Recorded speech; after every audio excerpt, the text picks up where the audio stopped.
ಇವರು ತಮಿಳುನಾಡಿನ ಪೆಂಗಿಳಿ ಅಂದ್ರೆ ಅರಗಿಣಿ, ಕನ್ನಡದಲ್ಲಿ ಅಭಿನಯ ಸರಸ್ವತಿ, ಇತರ ಭಾಷೆಗಳಲ್ಲಿ ದೊಡ್ಡತನ ಮೆರೆಯುವ ಮಹಾನ್ ನಟಿ, ಚತುರ್ಭಾಷ ತಾರೆ.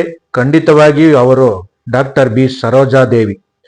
ಜುಲೈ 14, 2025 ಸೋಮವಾರ ಬೆಳಿಗ್ಗೆ ಭಾರತೀಯ ಚಿತ್ರರಂಗ ಕಂಡ ಮಹಾನ್ ತಾರೆ ಇಹಲೋಕ ತ್ಯಜಿಸಿದರು. ಆ ಮೂಲಕ ಅಪಾರ ಜನಸಂಖ್ಯೆಯ ರಸಿಕರ ಮನಸ್ಸನ್ನುಗಳು ಶ್ಲೋಕ ಸಾಗರದಲ್ಲಿ ಮುಳುಗುವಂತೆ ಮಾಡಿದ ಮಹಾನ್ ಕಲಾವಿದೆ ಡಾಕ್ಟರ್ ಬಿ ಸರೋಜಾದೇವಿ. ಸರಿಸುಮಾರು 60-70ರ ದಶಕದಲ್ಲಿ ದಕ್ಷಿಣ ಭಾರತದ ಚಿತ್ರರಂಗದಲ್ಲಿ ಹೆಸರುವಾಗಿದ್ದ ಎಂಜಿ ರಾಮಚಂದ್ರನ್, ಶಿವಾಜಿ ಗಣೇಶ್, ಎನ್.ಟಿ. ರಾಮರಾವ್, ಅಕ್ಕಿನೇನಿ ನಾಗೇಶ್ವರ ರಾವ್ ಹಾಗೂ ಕನ್ನಡದ ವರನಟ ಡಾಕ್ಟರ್ ರಾಜ್ಕುಮಾರ್ ಅವರ ಜೊತೆ ನಟಿಸಿ ಸೈ ಎನಿಸಿಕೊಂಡಿದ್ದ ಡಾಕ್ಟರ್ ಬಿ ಸರೋಜಾದೇವಿ ಪಂಚಭಾಷಾ ನಟಿಯಾಗಿ ಮಿಂಚಿ ಮಹಾರಾಣಿ ಎನಿಸುವ ವ್ಯಕ್ತಿತ್ವ ರೂಪಿಸಿಕೊಂಡಿದ್ದರು. ಕನ್ನಡ, ತಮಿಳು, ತೆಲುಗು ಹಾಗೂ ಹಿಂದಿ ಭಾಷೆಯ ಚಿತ್ರಗಳಲ್ಲಿ ನಟಿಸುವ ಮೂಲಕ ಚತುರ್ಭಾಷಾ ತಾರೆ ಎಂಬ ಹೆಗ್ಗಳಿಕೆ ಹೊಂದಿದ್ದ ಬೆಂಗಳೂರು ಸರೋಜಾದೇವಿ ಅವರ ಹುಟ್ಟೂರು ಚನ್ನಪಟ್ಟಣ ತಾಲೂಕು ದಸಾವರ. ತಂದೆ ಭೈರಪ್ಪ ಮತ್ತು ತಾಯಿ ರುದ್ರಮ್ಮ. ನಟಿಸಬೇಕೆಂಬ ಯಾವ ಆಸಕ್ತಿಯೂ ಇಲ್ಲದ ಹುಡುಗಿಗೆ ನಟನೆಯ ಅವಕಾಶ ತಾನಾಗೆ ಹುಡುಕಿಕೊಂಡು ಬಂದಿತ್ತು. ಅದು ಮಹಾಕವಿ ಕಾಳಿದಾಸ ಎಂಬ ಚಿತ್ರದ ಮೂಲಕ. ಆಗಿನ ಕಾಲಕ್ಕೆ ಹರಿಕಥೆಯಲ್ಲಿ ಪ್ರಖ್ಯಾತಿ ಹೊಂದಿದ್ದ ಹೊನ್ನಪ್ಪ ಭಾಗವತರ್ ಸ್ವಂತ ನಿರ್ಮಾಣದ ಮಹಾಕವಿ ಕಾಳಿದಾಸ ಚಿತ್ರಕ್ಕೆ ನಾಯಕ ನಟಿ ಹುಡುಕಾಟದಲ್ಲಿದ್ದರು. ಬೆಂಗಳೂರಿನ ಸಮಾರಂಭವೊಂದರಲ್ಲಿ ಕಣ್ಣಿಗೆ ಬಿದ್ದ ಹುಡುಗಿಯೇ ಡಾಕ್ಟರ್ ಬಿ ಸರೋಜಾದೇವಿ. ನಟನೆ ಮಾಡುತ್ತಿ ಎಂದು ಕೇಳಿ ಒಪ್ಪಿಸಿ ಅವಕಾಶ ನೀಡಿದರು ಹೊನ್ನಪ್ಪ ಭಾಗವತರ್. ಅಲ್ಲಿವರೆಗೂ ಶಾಲಾ ಶಿಕ್ಷಕಿಯಾಗುವ ಕನಸು ಕಾಣುತ್ತಿದ್ದ ಹುಡುಗಿ ಯಾವುದೇ ಅಳುಕಿಲ್ಲದೆ ಕ್ಯಾಮ್ರಾ ಮುಂದೆ ಎದುರಿಸಿದ್ದಾಗ ಆಕೆ ಖಂಡಿತವಾಗಿಯೂ ದೊಡ್ಡ ಕಲಾವಿದೆ ಆಗುಳು ಎಂದು ಭವಿಷ್ಯ ನುಡಿದಿದ್ದರು. ಮುಂದೆ ಪಟ್ಟಣ ಕಣಗಾಲ್ ಅವರ ಮಲ್ಲಮ್ಮನ ಪವಾಡ ಚಿತ್ರದಲ್ಲಿ ನಟಿಸಿ ಸೈನಿಸಿಕೊಂಡ ಸರೋಜಾದೇವಿ ಮತ್ತೆ ತಿರುಗಿ ನೋಡದೇ ಚಿತ್ರಗಳಿಲ್ಲ. ಅಭಿನಯಿಸುತ್ತಾ ಹೋದವರು. ಎಲ್ಲ ದೊಡ್ಡ ದೊಡ್ಡ ನಟರಿಗೂ ನಾಯಕಿಯಾಗಿ ನಟಿಸಿದ್ದವರು. ಕನ್ನಡದಲ್ಲಿ ಕಿತ್ತೂರು ಚೆನ್ನಮ್ಮ, ಮಲ್ಲಮ್ಮನ ಪವಾಡ, ಕಥಾಸಂಗಮ, ನ್ಯಾಯವೇ ದೇವರು, ಮಹಿಷಾಸುರನ ಮರ್ದಿನಿ ಮೊದಲಾದ ಚಿತ್ರಗಳ ಮೂಲಕ ಜನಪ್ರಿಯತೆ ಉತ್ತುಂಗಕ್ಕೆ ಏರಿದ ಬಿ ಸರೋಜಾದೇವಿ ಮುಂದೆ ತಮಿಳಿನಲ್ಲಿ ಎಂಜಿಆರ್ ಅವರಿಗೆ ನಾಯಕಿಯಾಗಿ ಜನಪ್ರಿಯತೆಯಾದರು. ತಮಿಳುನಾಡಿನಲ್ಲಿ ಹೆಚ್ಚು ಜನಪ್ರಿಯತೆ ಪಡೆದ ಹೋದ ಅವರಿಗೆ 1969ರಲ್ಲಿ ಅಲ್ಲಿನ ಸರ್ಕಾರ ಪದ್ಮಶ್ರೀ ಪ್ರಶಸ್ತಿಗೆ ಶಿಫಾರಸು ಮಾಡಿತ್ತು. ಅಲ್ಲಿನ ಸರ್ಕಾರದ ಮುತುವರ್ಜಿಯಿಂದಲೇ 1992ರಲ್ಲಿ ಪದ್ಮಭೂಷಣ ಪ್ರಶಸ್ತಿಯು ಮುಡಿಗೇರಿತು. 2007ರಲ್ಲಿ ಬೆಂಗಳೂರು ವಿಶ್ವವಿದ್ಯಾಲಯ ಅವರಿಗೆ ಗೌರವ ಡಾಕ್ಟರೇಟ್ ಪ್ರಶಸ್ತಿ ನೀಡಿ ಗೌರವ ಮಾಡಿತ್ತು. ಉದ್ಯಮಿ ಶ್ರೀ ಹರ್ಷ ಅವರನ್ನು ವಿವಾಹವಾಗಿದ್ದ ಬಿ ಸರೋಜಾದೇವಿ ಅವರಿಗೆ ಕೌಟುಂಬಿಕ ಸಮಸ್ಯೆಗಳು ಎದುರಾದವು. ಮಲ್ಲಮ್ಮನ ಪವಾಡ ಚಿತ್ರದ ಯಶಸ್ಸಿನ ಬಳಿಕ ಜನಪ್ರಿಯತೆಯ ತುತ್ತ ತುದಿಯಲ್ಲಿದ್ದ ಬಿ ಸರೋಜಾದೇವಿ ಅವರ ದಾಂಪತ್ಯ ಬಿರುಕು ಕಂಡಿದ್ದೆ ಎಂಬ ಗಾಳಿ ಸುದ್ದಿ ಸಹ ಹಬ್ಬಿತ್ತು. ನ್ಯಾಯವೇ ದೇವರು ಚಿತ್ರದಲ್ಲಿ ನಟಿಸುವ ಹೊತ್ತಿಗೆ ತಮಿಳುನಾಡಿನಲ್ಲಿ ಅತ್ಯಂತ ಜನಪ್ರಿಯರಾಗಿದ್ದ ಸರೋಜಾದೇವಿ ಅವರಿಗೆ ಆ ಚಿತ್ರ ಕಾರಂಜಿಮರಂ ಚಿತ್ರದಲ್ಲಿ ನಟಿಸುವಾಗ ಗೆಸ್ಟ್ ಹೌಸ್ನಲ್ಲಿ ಬಿ ಸರೋಜಾದೇವಿ ಉಳಿದುಕೊಂಡಿದ್ದರು. ಆಗ ಅಲ್ಲಿ ಸಾವಿರಾರು ಜನರು ಅವರನ್ನು ನೋಡಲು ಮುತ್ತಿಗೆ ಹಾಕಿದರು.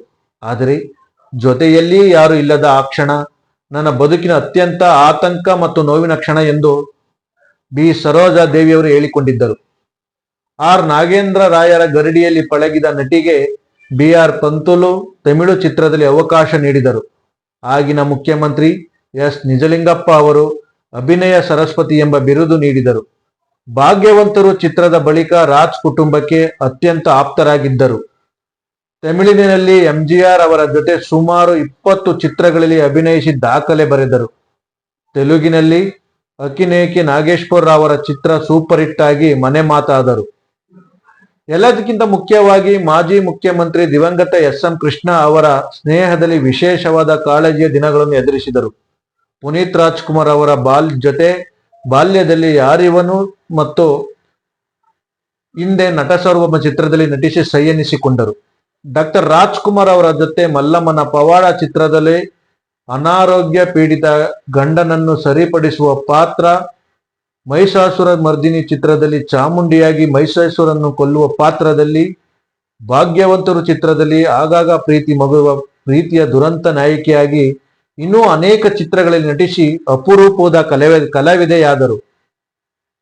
ಬಬ್ರುವಾಹನ ಚಿತ್ರದಲ್ಲಿ ಡಾಕ್ಟರ್ ರಾಜ್ಕುಮಾರ್ ಅವರಿಗೆ ಹೆಂಡತಿ ಮತ್ತು ತಾಯಿಯಾಗಿ ಅಭಿನಯಿಸಿದ್ದನ್ನು ಕಂಡ ಪತ್ರಕರ್ತರೊಬ್ಬರು ಟೀಕಿಸಿದಾಗ ಮನನೊಂದು ಅತ್ತಿದ್ದರು ಬಿ ಸರೋಜಾದೇವಿ. ಕಿತ್ತೂರು ಚೆನ್ನಮ್ಮ ಚಿತ್ರದ ಶತದಿನೋತ್ಸವದಲ್ಲಿ ಪಾಲ್ಗೊಳ್ಳದೆ ತಮಿಳುನಾಡು ಚಿತ್ರೀಕರಣಕ್ಕೆ ಹೋಗಿದ್ದ ಬಿ ಸರೋಜಾದೇವಿ ಅವರಿಗೆ ಕನ್ನಡದ ಪತ್ರಕರ್ತರು ಬಹಿಷ್ಕಾರ ಹಾಕಿದ ಘಟನೆಯೂ ನಡೆದಿತ್ತು. ಮೈಸೂರಿನ ಪ್ರೀಮಿಯರ್ ಸ್ಟುಡಿಯೋದಲ್ಲಿ ಲಕ್ಷ್ಮೀ ಸರಸ್ವತಿ ಚಿತ್ರದ ಶೂಟಿಂಗ್ ನಡೆಯುವಾಗ ಗೃಹಿಣಿ ಮತ್ತು ಡಾಕ್ಟರ್ ಎರಡು ಬಗೆಯ ಪಾತ್ರ ಮಾಡುವಾಗ ಚಕಚಕನೆ ವೇಷ ಬದಲಿಸುತ್ತಿದ್ದ ಅವರ ವೇಗಕ್ಕೆ ವಿಸ್ಮಯಗೊಂಡಿದ್ದ ಚಿತ್ರತಂಡ ಅವರಿಗೆ ಫಾಸ್ಟ್ ಸರೋಜಮ್ಮ ಎಂದು ಕರೆದಿದ್ದರು. ಕಳೆದ ವರ್ಷ ಪ್ರಜಾವಾಣಿ ಸಂಬಂಧ ಸಿನಿಮಾ ಪ್ರಶಸ್ತಿ ನೀಡಿ ಸಂದರ್ಭದಲ್ಲಿ ಅವರಿಗೆ ಜೀವಮಾನ ಸಾಧನೆ ಪ್ರಶಸ್ತಿ ನೀಡಲಾಗಿತ್ತು. ಈ ವೇಳೆ ಅವರಿಗೆ 86 ವರ್ಷ ಎಂದು ಬರೆದಿದ್ದನ್ನು ತಪ್ಪು ಎಂದು ಹೇಳಿ ನನಗೆ ಈಗ 83 ವರ್ಷ ಎಂದು ಆಪ್ತರಲ್ಲಿ ಹೇಳಿಕೊಂಡಿದ್ದರು ಸರೋಜಾದೇವಿ. ಅದಮ್ಯ ಜೀವನ, ಪ್ರೀತಿ, ಪ್ಯಾಷನೇಟ್ ಆಗಿ ಬದುಕುವ ಕಲೆಯನ್ನು ಹೊಂದಿದ ಬಿ ಸರೋಜಾದೇವಿ ಅವರು ಸಾಧಕಿಯೊಬ್ಬರ ಗಾಂಭೀರ್ಯ ಬದುಕಿನ ನಿರ್ದೇಶಕರಾಗಿದ್ದರು. ಅದಕ್ಕಿಂತಲೂ ಮಿಗಿಲಾಗಿ ಅಪ್ರತಿಭಾ ದಿಟ್ಟ ಹೆಣ್ಣು ಮಗಳಾಗಿ ಬದುಕಿ ತೋರಿಸಿದ್ದಾರೆ. ಕಲ್ಯಾಣ್ ಕುಮಾರ್ ಜೊತೆ ಅಭಿನಯಿಸಿದ ಅಮರ ಶಿಲ್ಪಿ ಜಕ್ಕಣ್ಣಾಚಾರ್ಯ ಚಿತ್ರವು ಕನ್ನಡದ ಮೊದಲ ವರ್ಣ ಚಿತ್ರವಾಗಿತ್ತು. ಇದೇ ಚಿತ್ರದ ತೆಲುಗು ಆವರಣಿಕೆಯಲ್ಲಿ ಅಕ್ಕಿನೇನಿ ನಾಗೇಶ್ವರ ರಾವ್ ಜೊತೆ ನಟಿಸಿ ಅಚ್ಚರಿ ಮೂಡಿಸಿದರು.